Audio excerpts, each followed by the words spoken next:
हाँ ये तो हमारा प्रश्न है कि हमने आपके श्रीमुख से कई बार सुना है कि जिसका अंतिम जन्म होता है उसे इसी जन्म में सारे सुख दुख सहने होते हैं। महाराज जी, आपने जिस प्रकार बताया कि श्री रामकृष्ण परमहंस जी, भाई जी और बहुत सारे महापुरुषों को कई पीड़ाओं को सामना करना पड़ा, क्या हमारे जीवन में भी अंतिम जन्म अगर हो तो इतना सारा भीषण बीमारियां हो सकता है कि तुम्हारा इतना प्रारब्ध प्रबल ना हो, ऐसा भी तो हो सकता है। अच्छा जीवन कट सकता है, पर प्रायः बड़े बड़े महापुरुषों को बड़े बड़े भयानक कष्टों से जूझना पड़ता है। हो सकता है तुम महात्मा रहे हो पूर्व जन्म के और इस जन्म में आए हो, सबको ऐसा नहीं भोगना पड़ता। जिनके द्वारा जगत का कल्याण होता है उनको भोगना पड़ता है। जो लाखों लोगों का कल्याण करने की सामर्थ्य रखते हैं उनको बहुतों के प्रारब्धों को भोग कर अपने शरीर में फिर, नहीं तो देखो कैसे ऐसे ऐसे पापी लोग हैं कि खूब पाप करते हैं, जुखाम नहीं होता नहीं और खूब मौज मस्ती से रह रहे हैं, और जिनके द्वारा लाखों लोगों का कल्याण हो रहा, कदम चलना मुश्किल है। तो ये भगवान की लीला है, तुम चिंता मत करो, तुम्हें ऐसे प्रारब्ध नहीं भोगने पड़ेंगे। महाराज जी कह रहे हैं बिना किडनी फेल हुए श्री जी के चरणों के अपनी शरणागति मिल डर लगता है ना सबको। महाराज जी, आप तो पूर्ण तरह स्वस्थ हैं क्योंकि आप स्व में स्थित हैं। हाँ, पर आवाज तो शरीर से निकलेगी ना, श्वा की आवाज को आप सुन नहीं सकती, पांच भौतिक शरीर से ही सुन सकती है। तो अगर शरीर स्वस्थ नहीं है, जैसे बोलने वाला सही है पर साउंड सही ना हो तो ये साउंड है, साउंड सर्विस गलत हो रही है, गड़बड़ हो रही है, तो देखो आवाज में फर्क हो रहा है। तो तार गड़बड़ हो जाए तो आवाज स्वर गड़बड़ हो जाएगा ना। तो ये पांच भौतिक सिस्टम है, अगर ये सही चलेगा तो सही देख सकते हैं, सही बोल सकते हैं, सही निर्णय कर सकते हैं। तो हम तो जो मैं है वो स्वस्थ है, लेकिन जिससे हम मैं के द्वारा परमात्मा की चर्चा करते हैं, अगर वो अस्वस्थ है शरीर तो उससे कैसे हो सकता है? पड़ा रह सकता है शरीर, वो निर्णय करने में बोलने में असमर्थ हो सकता है। पहली बात है कि चिंता न करो, सबको ये नहीं भोगना पड़ता है, कोई कोई ऐसे सबको ही होता है। महाराज जी, हम तो आपकी शरण में है, चिंता। हाँ नहीं, हम जो हमारी शरण में आता हम पकड़ के श्री जी की शरण में कर देते, प्रियाजू संभाले। हम तो पोस्टमैन है, प्रियाजू गुरु जी की बात तुम्हें बता दी, तुम्हारी बात प्रियाजू को बता दी। पोस्टमैन का काम करते हैं, गुरु तो प्रियाजू है, आचार्य है, वही है जी। महाराज जी, जिस प्रकार श्री राम प्रभु जी ने हनुमान जी को चिरकाल तक पृथ्वी पर रहने का वरदान दिया था, उसी प्रकार अगर हमारी श्री जी आपसे कहे कि आप कलयुग के अंत तक पृथ्वी पर रहेंगे तो आप क्या चाहेंगे? आपका क्या प्रतिक्रिया होगी? जो हुकुम, जो ही प्यारो करे सोई मोहि भावे। ऐसे ही किडनी फेल रखते हुए रखे तो ऐसे ही भीषण कष्ट में रहते हुए भी हम वैसे रहेंगे। जो हुकुम, मालिक का जो हुकुम, दास वैसे ही चलेगा, उनके प्रतिकूल थोड़ी चलने वाला। जो ही प्यारो करे सोई मोहि भावे। यदि आप ऐसे खुश हो, हमें ऐसे राजी रखने में हो, तो हम राजी हैं वैसे रहने में। पर असंभव है, शरीर की एक अवधि होती। भगवान श्री कृष्ण भी आए तो 125 वर्ष धराधाम में रहे, तो ऐसे ही शरीर की अवधि 60 वर्ष, 70 वर्ष, 80 वर्ष, जितनी अवधि है उतना ही रहेगा, इसके बाद चला जाएगा जी। अजीत सिंह जी, वाराणसी। राधे राधे महाराज जी, आपके चरणों में कोटि कोटि प्रणाम। महाराज जी, भगवान किसी भी व्यक्ति के कर्मों का हिसाब उसके द्वारा किए गए पूजा पाठ अनुष्ठान के आधार पर करते हैं या फिर उसके द्वारा किए गए कर्मों के आधार पर करते हैं? पूजा पाठ भी तो कर्म है। दो प्रकार के कर्म होते हैं, एक शुभ कर्म और एक अशुभ कर्म। जो पूजा पाठ है, दान पुण्य है, तीर्थ स्नान है, शास्त्र स्वाध्याय है, परोपकार है, इसे शुभ कर्म करते हैं और इसका फल होता है सुख, लौकिक सुख। जो पाप कर्म है, पराई माताओं बहनों की तरफ गंदी दृष्टि रखना, मदिरा पान करना, मांस खाना, हिंसा करना, चोरी करना, छल कपट करना, ये पाप कर्म है। इसका परिणाम होता है दुख। और जो भगवान का आश्रय लेकर के भगवत आराधना की जाती है, ये शुभ अशुभ दोनों कर्मों से अलग है। अगर आप शुभ कर्म करते हैं तो आपका अलग डिपार्टमेंट सुख फल मिलेगा। दान पुण्य और गंगा स्नान ये आपका शुभ कर्म है, और आपने जो गंदी बात की और हिंसा की वो अशुभ कर्म है, दोनों का फल मिलेगा। अवश्य में वो भोक्तव्यम कृतम कर्म शुभाशुभम, शुभ और अशुभ कर्म दोनों का फल आपको भोगना ही पड़ेगा, आप चाहे जो हो। हाँ, जब हम भगवान की शरण में होते हैं, सर्वधर्मान परित्यज्य मामेकम शरणम व्रज अहम त्वाम सर्व पापेभ्यो मोक्षयिष्यामि मा शुचा, मैं तुम्हें समस्त कर्मों से मुक्त कर दूंगा, समस्त कर्म शुभ और अशुभ दोनों बंधनों से। तुम मेरी शरण में आ जाओ, मेरे भजन में लग जाओ। तो एक बात है, जैसे मुकदमे में निर्णय हो गया कि हमें फांसी होगी, अब उसे कोई टाल नहीं सकता, जज के द्वारा किया हुआ निर्णय एक टाल सकता है, राष्ट्रपति। यदि हम उससे प्रार्थना करें और मुझे जीवन दान दे तो दे सकता है। ऐसे ही शुभ अशुभ कर्म के परिणाम में हमें बार बार जन्म मरण, बार बार दुख सुख भोगना ही पड़ेगा। अगर हमें कोई बचा सकता है तो भगवान।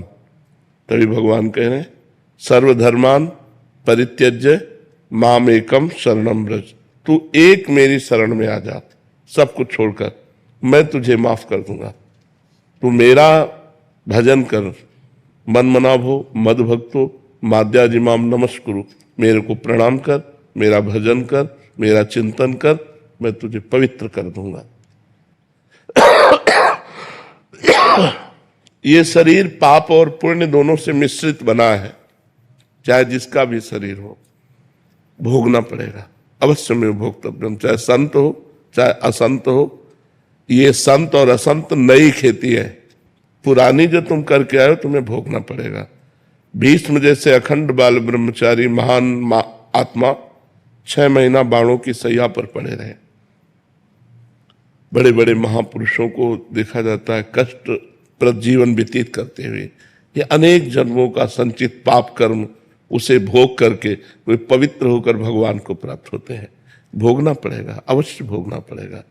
अब कह दे कि अभी एक सिद्धांत बताया गया कि भगवान की शरण में आने से भगवान उसे माफ कर देते हैं। तो क्या माफ किया? ये एक जन्म के लिए निकाला हुआ प्रारब्ध है और अनेक जन्मों का संचित कर्म जमा है, उसे भगवान भस्म कर देते हैं। अभी जो हमसे गलती होगी उसे माफ कर देते हैं, लेकिन जिससे शरीर बना वो भोगना पड़ता है।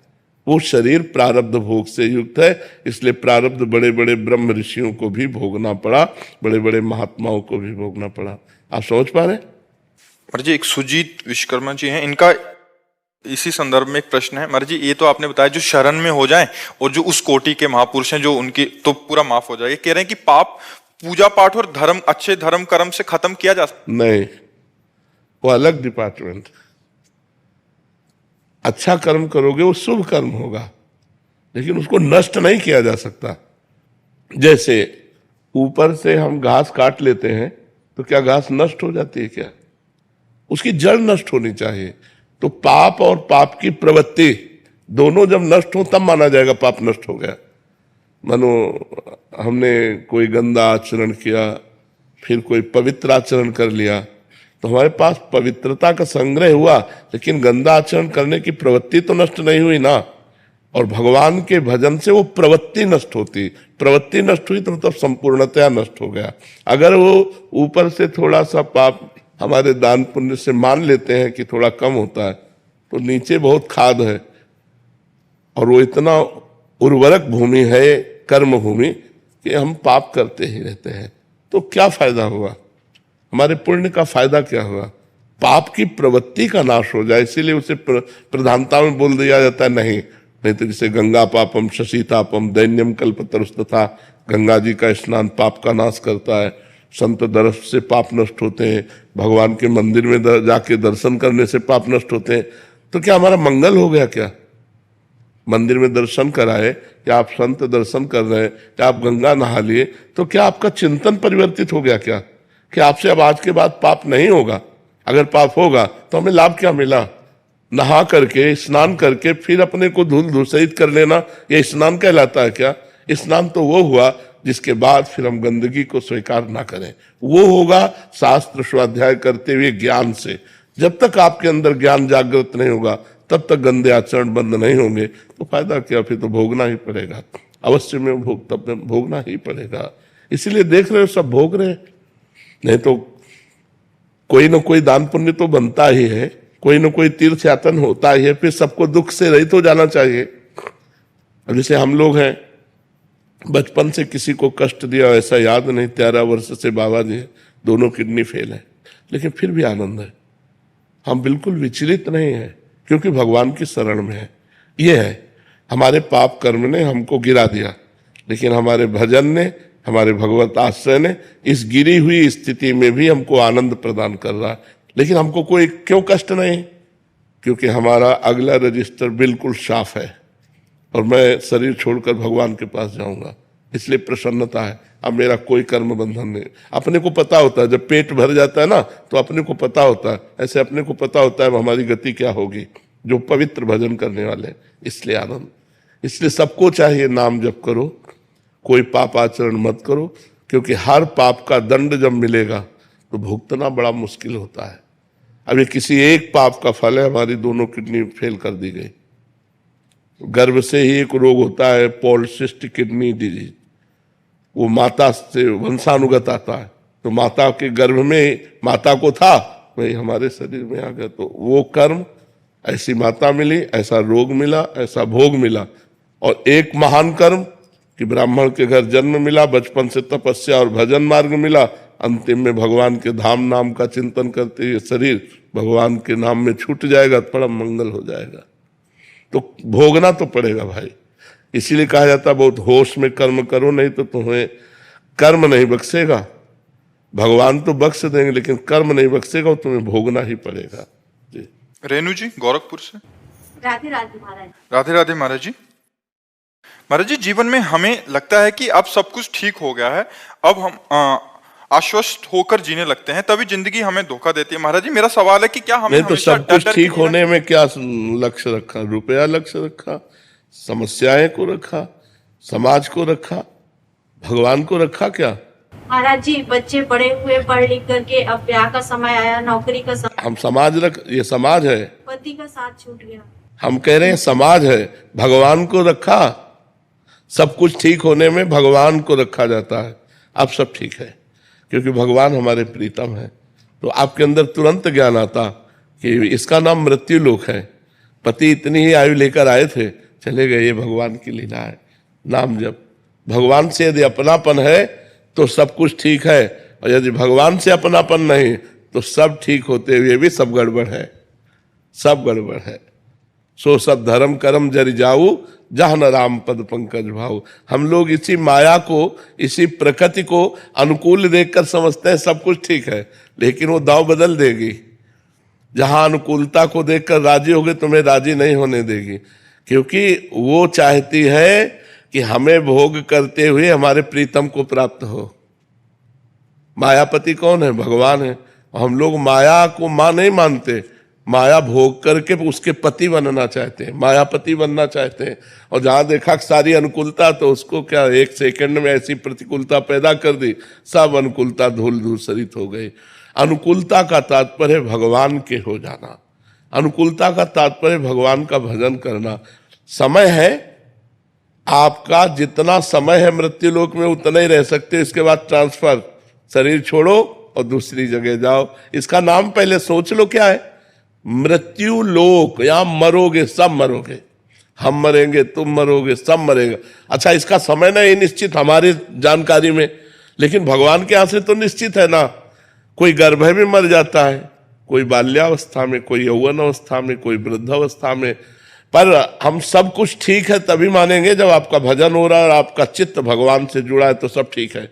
और भगवान से नहीं जुड़ा है तो फिर कहा हनुमंत विपत्ति प्रभु सोई, जब तो सुमिरन भजन न हुई। अगर भगवान से चित्त नहीं जुड़ा तो वही विपत्ति है, वही क्षण, वही सबसे बड़ी हानि है, वही सबसे बड़ा दुख है। माया का प्रलोभन बना और मैं कामनी में फिसल गया।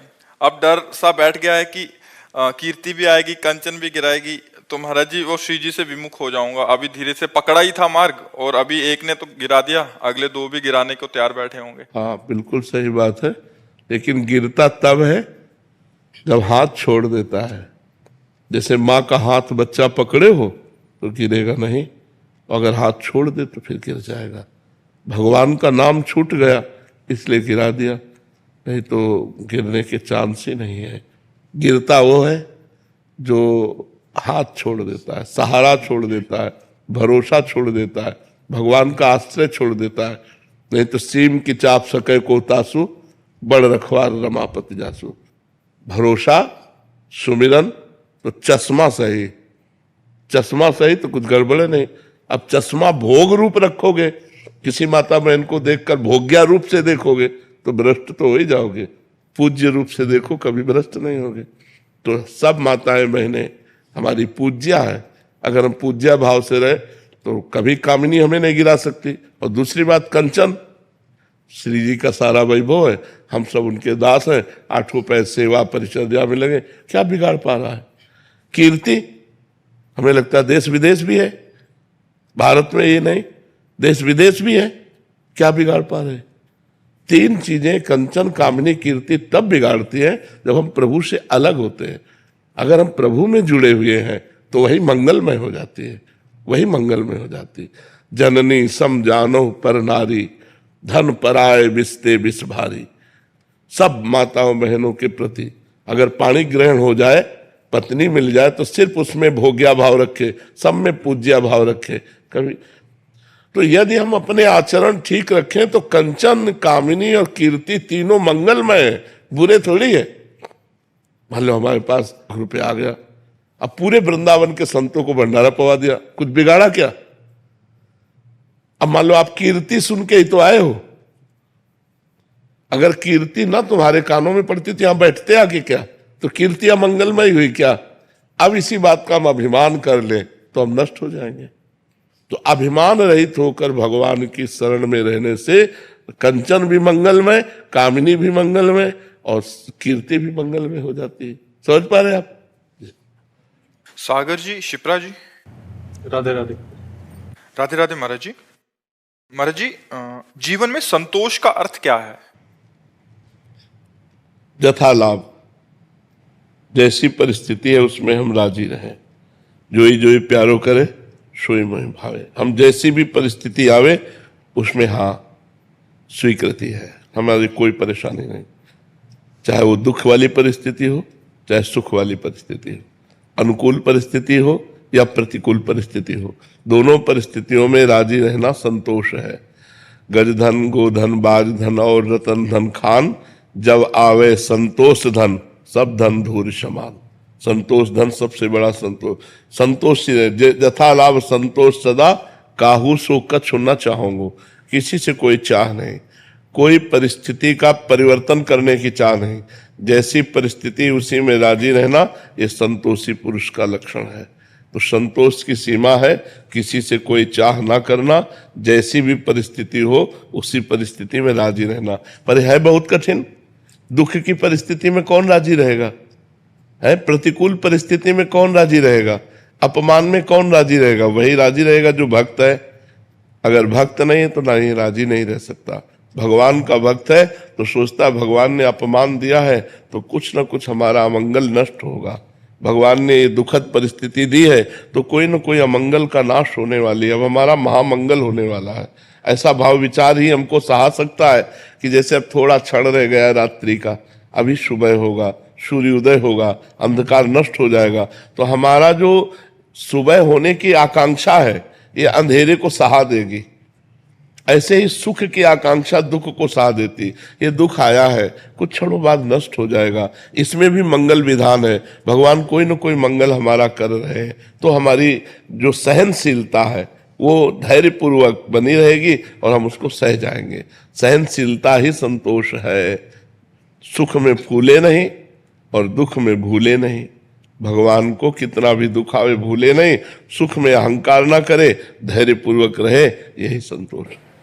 महाराज जी, वृंदावन वास की इच्छा करनी चाहिए कि नहीं करनी? करनी चाहिए। वृंदावनवास की, भजन की, भगवान की प्राप्ति की, संत समागम की, इसकी तो इच्छा भगवान से करनी चाहिए।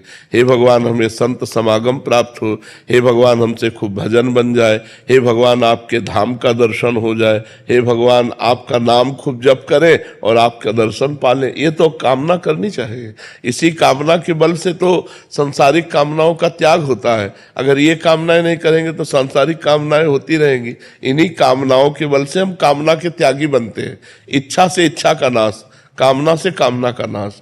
तो सत कामना से असत कामना का नाश, सत वासना से असत वासना का नाश। समझ पा रहे? अपने प्रयास से हो जाएगा क्या वृंदावन वास? अपने प्रयास से हो जाएगा कि नहीं? कामना करो, श्री जी से रो और श्री जी कृपा कर दे तो हो जाएगा। जिनको वृंदा विपिन है, कृपा तिन्हि की होए, वृंदावन में तब ही तो रहन पाए सोए। जिनका वृंदावन है वो कृपा कर दे तो वृंदावन वास हो जाएगा। अपने पैसे के बल से या अपने बुद्धि बल से धाम वास नहीं होता। भगवान कृपा करे, श्री जी कृपा करे, तब धाम में मन ठहरे। मन ठहरे तब तो वास का मतलब रहा। वृंदावन वास बहुत कठिन है, बहुत कठिन है। कृपा पूरी हो गई, लेकिन जननी जनक बंधु सुतदारा, तनु धन धाम सुहृद परिवारा, सबकी ममता ताग बटोरी, मम पद मनहि बांध बरटोरी। श्री जी तो कृपा पूरी किए, लेकिन श्री जी को छोड़ करके बहू, बेटा, लड़का, बच्चा, परिवार अगर ये अधिक प्यारे लग रहे तो कृपा को ठुकरा कर आप चले जाएंगे।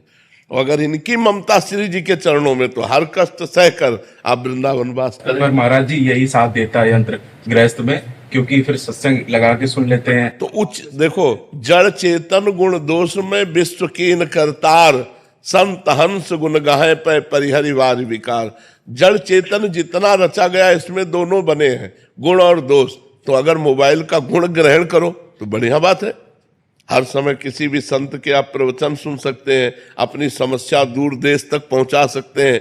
और गलत देखो तो गलत गलत बातें देखकर नष्ट भी हो सकते हो। तो हम दोष ना देखें तो हर चीज हमारे को भगवान की प्राप्ति में सहयोग दे सकती है। मोबाइल भी दे सकता है, मोबाइल के बल से तो यहाँ बैठे हो।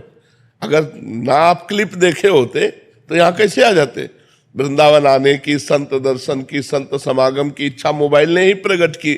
तो मोबाइल के वो दोष जो वो ना देखो, अगर सतमार्ग की बातें देखो तो। पर क्या होता है कि मन अच्छी बातें कम देखना चाहता है, बुरी बातों में ज्यादा लगता है। गेम खेलना, ये वो सब गंदी बातें, गंदी रीलें पहले लगता था, अब तो सुन के है ना। सत्संग का यही प्रभाव है कि कुसंग छुड़ा करके भगवत मार्ग में दृढ़ कर देता है। जी। जैसे आप कह रहे हैं कि आप क्लिप देखकर ही वैसे ही आए, मैं विदेश में रहती हूँ, मनोरंजन की सब चीजें छोड़ दी, कोई टीवी में कुछ नहीं देखते, फिर भी आकर्षण इतना ज्यादा है हर तरफ से। नाम जप करो, नाम जप सारे आकर्षणों को मिटा देगा। मतलब आपसे सही कहते हैं, डट के जब भजन किया तो अच्छा ही लगना बंद हो गया। अब जैसे हमसे पूछा जाए आपको क्या चाहिए, तो खोजने पर, घंटों खोजने पर कुछ नहीं समझ में आएगा कि क्या चाहिए, कुछ नहीं। राज जी ग्वालियर से। हरिवंश। महाराज जी श्री हरिवंश। महाराज जी संसंग सुनने का आधार श्रवण, चिंतन और मनन है। महाराज जी श्रवण और चिंतन निरंतर हो रहा है, परंतु मनन पर पूर्ण रूप से अड़े। श्रवण निरंतर नहीं होता, चिंतन और मनन निरंतर होता है। श्रवण तो कुछ समय के लिए होता है ना। श्रवण निरंतर नहीं होता, श्रवण कुछ समय होता है और उसका चिंतन और मनन ये निरंतर होता है। और उसका भी निरंतर चिंतन मनन नहीं होता, क्योंकि श्रवण जितना किया उसका कुछ क्षण तो चिंतन होगा, फिर विषय चिंतन होने लगेगा। इसलिए हमको नाम लाना चाहिए बीच में, नाम का निरंतर सुमिरन होना चाहिए। जो भगवान का नाम है वो निरंतर पकड़े रहे, और जब श्रवण कर रहे तो श्रवण पर चित्तवृत्ति लगा दी, फिर उसी का मनन कर रहे। मनन और चिंतन एक ही बात है, मनन और चिंतन एक ही बात है, इसमें कोई अंतर नहीं है। क्योंकि वही मन जब संकल्प विकल्प करता है तो मनन करता बन जाता है, और वही जब एक तार चिंतन करता है तो चित्त बनकर चिंतन कर देता है। एक ही अंतःकरण है जिसे 4 भागों में वृत्ति के कारण विभाजित किया गया। संकल्प विकल्प के कारण मन कहा गया, निश्चय करने के कारण बुद्धि कहा गया, चिंतन करने के कारण चित्त कहा गया और क्रिया को स्वीकार करने के कारण अहंकार कहा गया। तो एक ही मन 4 भागों में हो गया, मन बुद्धि चित्त अहंकार, ये अंतःकरण एक ही है। तो जो बुद्धि वृत्ति है वो जब निश्चय कर लेती है परमात्मा सत्य है और उसकी प्राप्ति ही परम लक्ष्य है, तब हमारा चिंतन शुरू हो जाता है। और चिंतन वो जो एक तार हो, अभी चिंतन एक तार नहीं होता, वो विक्षेप पड़ता है। तो विक्षेप जो पड़ता है वो विषय के कारण पड़ता है। जो विषय सुख की हमारे अंदर लालसा है भोगने की, उधर हमारी चित्त वृत्ति चली जाती है। यदि हमको गुरु कृपा से ज्ञान हो जाए कि जिन विषयों को हम भोगना चाहते हैं उन विषयों को कोई भोग रहा है, फिर भी अशांत है, अतृप्त है, उसके अंदर सुखानुभूति नहीं, तो हमको गलत मार्ग में अपनी वृत्ति नहीं देनी चाहिए। तो हर वृत्ति को भगवान के नाम में लगाना चाहिए। नाम ऐसा है जो निरंतर हमारा साथी बन सकता है। नाम जपते जपते जैसे ही बुद्धि पवित्र होती है तो उसमें ज्ञान के नेत्र खुल जाते हैं। अपने आप असत वस्तु, जैसे नकली नोट उठाने की इच्छा नहीं होगी। अपने को पता है नकली नोट पड़े हैं, उठाने की इच्छा नहीं होगी। ऐसे ये संसार के हर सुख नकली है, माया के द्वारा रचित है, स्वाप्निक है। स्वाप्निक माने नकली ही। उमा कहूं मैं अनुभव अपना, सत हरिभजन जगत सब सपना, ये स्वाप्निक है संसार के सुख। तो जब ये ज्ञान हो जाएगा, प्रवचन कर लेना, सुन लेना ये अलग बात है, इसका अनुभव होना, तब हमारा मन इनसे हट करके एक तार भगवान की तरफ जाने लगेगा। तो हमको हट करके नाम जप में निरंतरता बनानी है। बिना हट के मन नहीं मानता है। हमें सुख मिले ना मिले, हमें लाभ मिले ना मिले, हमें शांति मिले ना मिले, हमको हट करके नाम जप करना है। जब ऐसा कोई हठी नाम जप करता है तो नाम जप का फिर अभ्यास बन जाता है। और जब नाम जप चलता है तो फिर आनंद की धारा खुलती, जो चाहे वो प्राप्त कर सकता है। ऐसा नाम रूपी धन है। बिना नाम धन के कोई भी आध्यात्मिक उन्नति नहीं हो सकती। चाहे किसी भी मार्ग का पथिक हो, उसको नाम जप करना ही पड़ेगा। समझ रहे हैं आप? महाराज जी, मेरा ये प्रश्न ये भी था कि जैसे हम लोग संसार में रहते हैं और आपके सानिध्य से ये पता पड़ा साध्य हमारा भगवत प्राप्ति है, तो साधन पे हम कैसे अड़िग रहे? कई बार क्या होता है, उतार चढ़ाव का समय भी ऐसा आता है, विफलताएं भी आती है, उतार चढ़ाव आता है, तो उस वक्त कैसे अड़िग रहे? क्योंकि शास्त्र भी ये प्रमाणित करता है अथा तो ब्रह्म जिज्ञासा, तो उस संदर्भ में नहीं, अथा तो ब्रह्म जिज्ञासा का मतलब अब मैं ब्रह्म जिज्ञासा करता हूँ, जानना चाहता हूँ उस ब्रह्म को। तो ब्रह्म को जानने के लिए ब्रह्म है सम और संसार है विषम। तो जब संसार को लक्ष्य बनाओगे तो हानि लाभ जय पराजय सुख दुख मान अपमान निंदा स्तुति ये मिलेगी। तो आप दुखी होंगे, सुखी होंगे, हर्षित होंगे, शोकित होंगे। मान मिला हर्षित हो गए, अपमान मिला शोकित हो गए, जय हुई सुखी हो गए, पराजय हुई दुखी हो गए। और यदि आप ब्रह्म की वृत्ति धारण किए तो ब्रह्म है सम। आप सुख में भी सम और दुख में भी सम, क्योंकि आपको दोनों को पता है दोनों ये नाशवान है। सुख भी नाशवान है और दुख भी नाशवान है। यहाँ की जय भी पराजय है और पराजय भी जय है, इनका कोई अर्थ नहीं है। आप चाहे जितने बड़े पदाधिकारी हो, शरीर छूटा फिर क्या है? आप जब शरीर ही छूट गया तो आपकी सब विद्या गई और सब पद गया, सब धन दौलत गई, सब मकान मित्र परिवार अधिकार सब चला गया, तो मिथ्या ही तो है। एक बार महाराज जनक जी शैया में सोए हुए थे, तो उन्होंने स्वप्न में देखा कि वो बहुत गरीब हो गए, भूख के मारे व्याकुल हो गए। किसी तरह उन्होंने कुछ दाल चावल मांगे और उसे मिट्टी की हाड़ी में पका रहे थे। वो पकने वाली ही थी कि 2 सांड लड़ते हुए आए और वो सब खिचड़ी नष्ट हो गई। और वो ऐसे व्याकुल हुए, पूछो जो ही व्याकुलता हुई इसमें आँख खुली तो देखा राजा का वैभव। उनका ये सत्य कि वो सत्य। सभा में आए बड़े बड़े विद्वान बैठते थे, उनसे पूछा ये सत्य कि वो सत्य। अब ये और वो का तात्पर्य कोई जाने तो उसका निर्णय करे। उनका भाव था ये सत्य जो देख रहा हूं या जो स्वप्न में देखा वो सत्य। अब बड़े बड़े विद्वान इसका उत्तर नहीं दे पाए। तो महामुनि अष्टावक्र मुनि जी अभी नवीन अवस्था थी, अपने पिता को मुक्त कराने के लिए राजा के जनक जी के दरबार में आए, सबने हंसी की। तो पहले ही उन्होंने कहा कि हमने तो सुना था जनक का दरबार ज्ञानियों का दरबार है, यहाँ तो हमको सब चमड़े की पहचान और मांस की पहचान करने वाले दिखाई दे रहे हैं। तो उन्होंने कहा कि ऐसा आप कैसे कह सकते हैं? विद्वानों ने कहा। तो बोले हंसे क्यों आप लोग? तो बोले आप 8 जगह से टेढ़े। तो बोले हाँ, हमारे स्वरूप को देखा क्या? हमारे शरीर को देखा तो शरीर में क्या है? चाम, हड्डी, मांस। तो यही चीज देखने वाले आप लोग हो, आप लोग ज्ञानी तो हो नहीं, क्योंकि ज्ञानी स्वरूप देखता है, शरीर नहीं। अब सबके होश उड़ गए कि बालक कोई साधारण नहीं। तो जनक जी से कहा, हाँ जनक बोल, तेरा क्या प्रश्न है? तो उनका ये सत्य कि वो सत्य? बोले ना ये सत्य ना वो सत्य। जब तू जागृत में था अपने को राजा देख रहा था, थोड़ी देर में स्वप्न में गया तो भिखारी देखा, सब कुछ दुखमय लगा, लेकिन जब जगा तो फिर राजा देखा। तो जो कुछ ही क्षण में असत हो जाता है वो सत्य कैसे हो सकता है? तो ये सत्य न हो सकता। अष्टावक्र गीता का उपदेश करके जनक जी को परम बोध प्रदान किया महामुनि अष्टावक्र जी ने।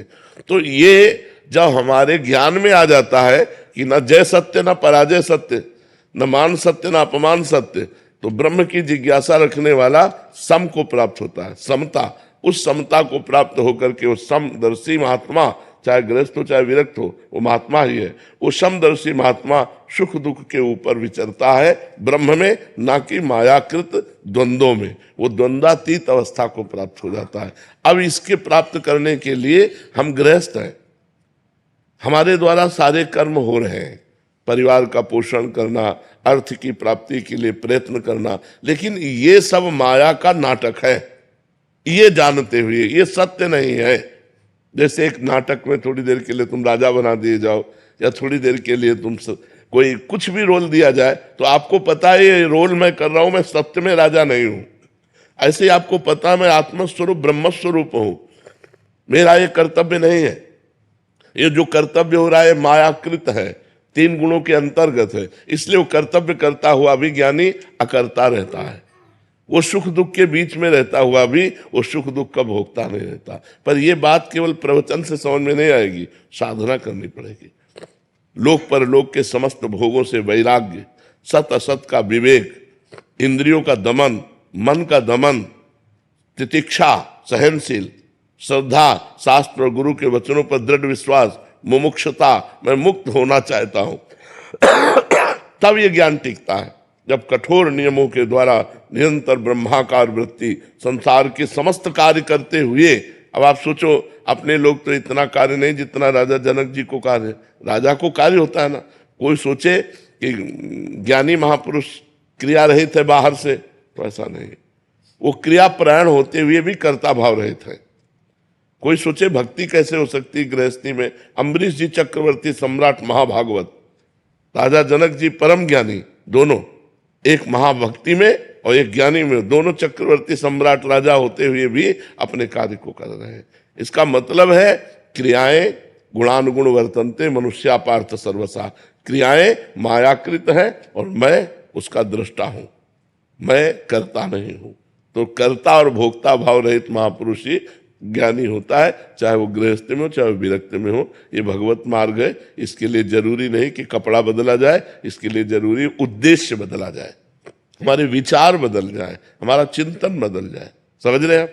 करण जी बठिंडा पंजाब से। राधे राधे। राधे राधे महाराज जी। महाराज जी, जीवन का रहस्य क्या है? भगवत प्राप्ति। भगवत प्राप्ति का स्वरूप है हमारा स्त्री पुरुष भाव मिट जाए, देह भाव मिट जाए और हम जो हैं वो अनुभव हो जाए। आप कै साल के होंगे? 43 43 साल में 3 सेकंड भी अपने से मिले हो कभी? ईमानदारी से बताओ।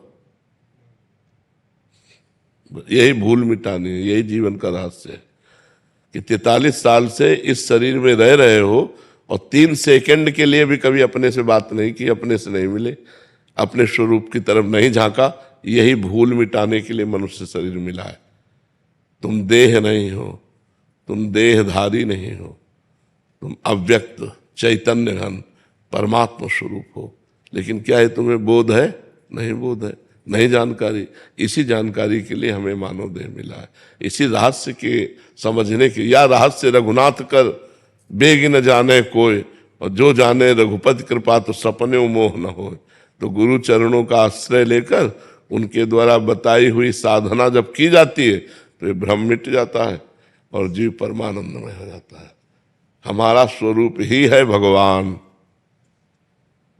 भगवत स्वरूप जीव है। जो जीव है अयम आत्मा अहम ब्रह्मास्मि, असलियत में।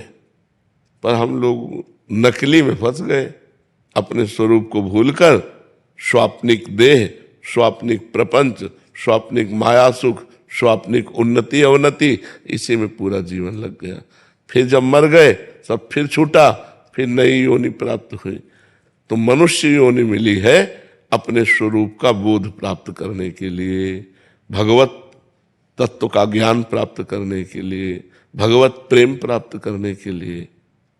इसके लिए लग जाओ तो जीवन सार्थक हो जाए। साधन धाम मोक्ष कर द्वारा, पाए न जे परलोक संभारा, सो परत्र दुख पावई, सिर धुनि धुनि पछताए, काल ही कर्म ही ईश्वर ही मिथ्या दोष लगाए।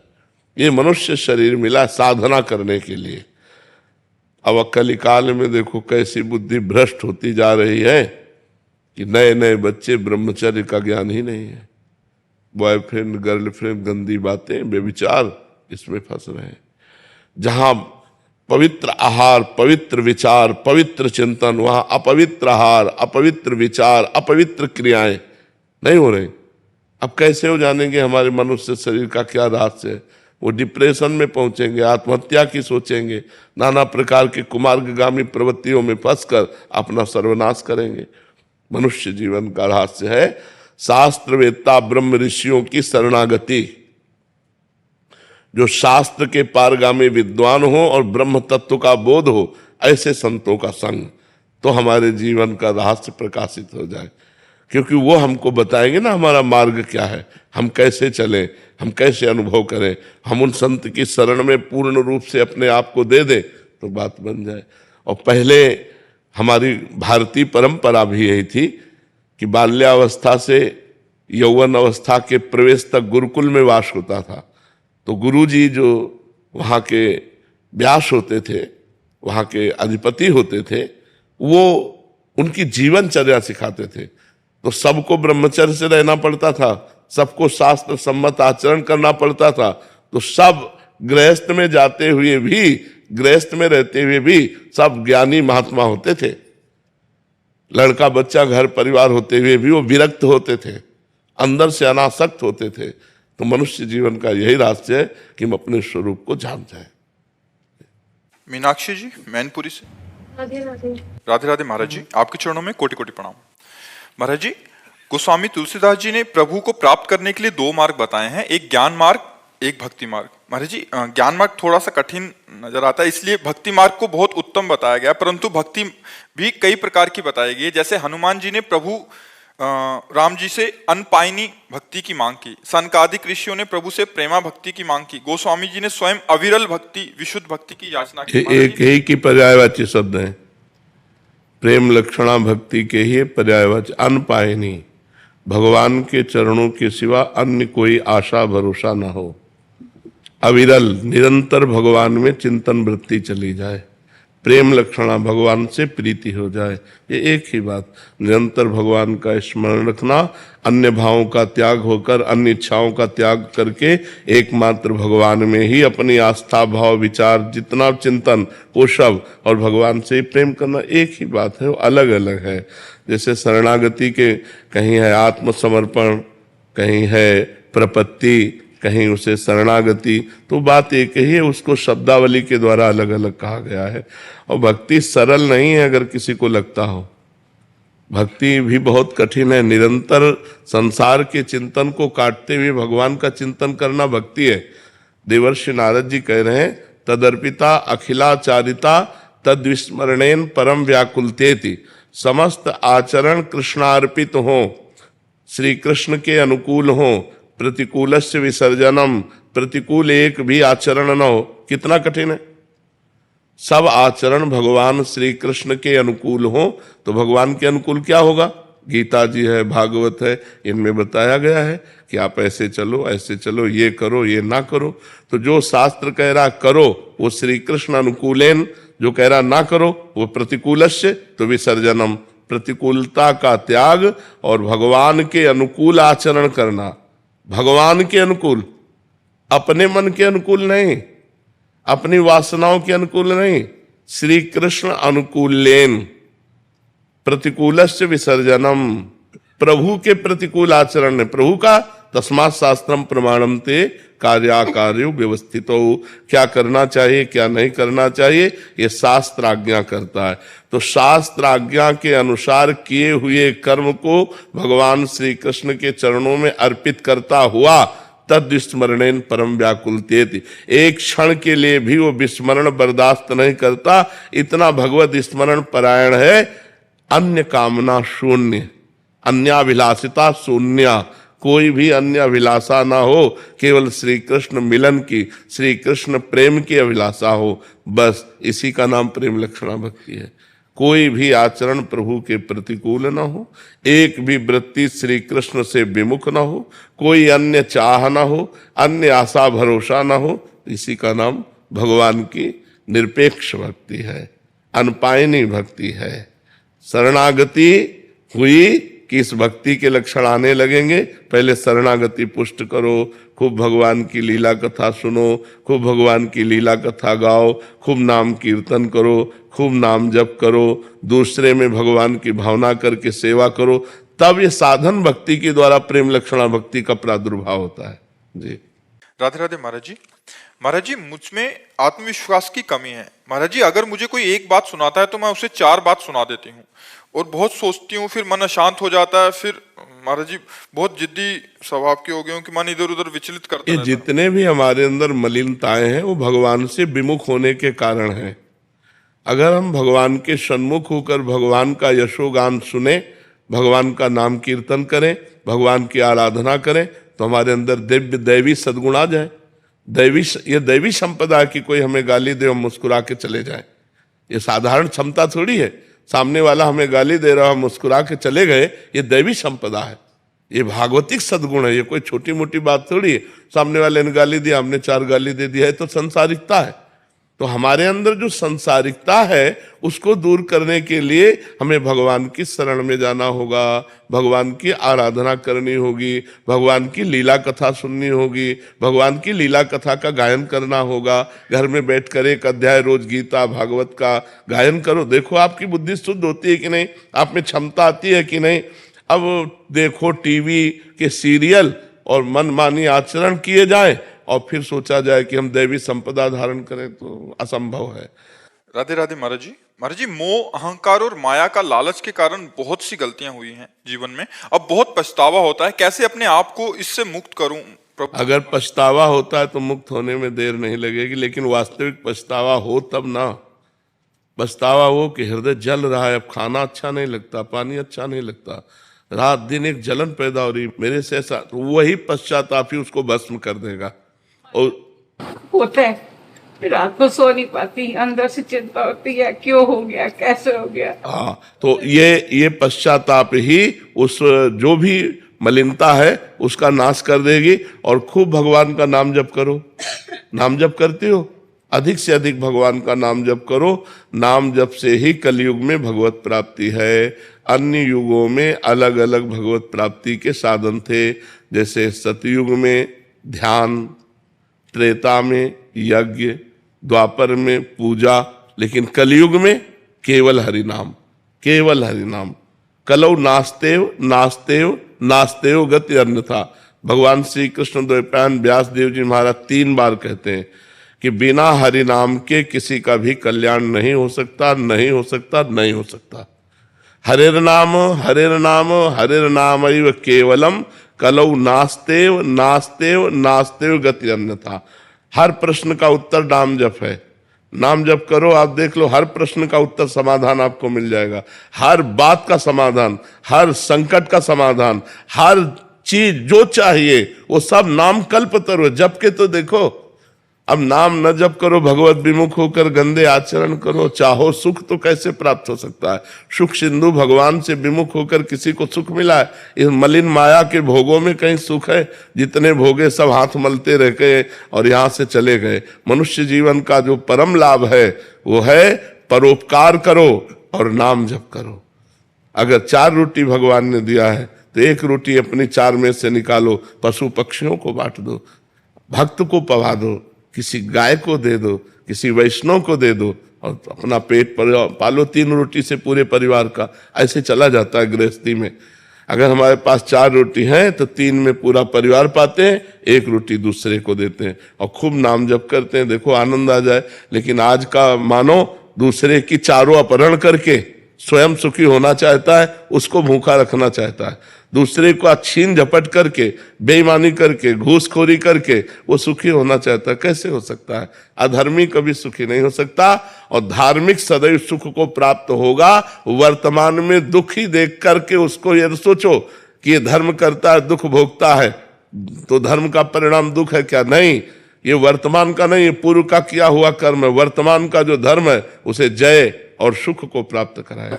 महाराज जी 1.5 साल से मैं वहाँ सुन रही थी और आपके दर्शन और प्यार खींच के ले आया। अब मेरी गलतियां माफ कर दो, मेरे को बख्श दो। मैं खूब नाम जप करो, खूब नाम जप करो।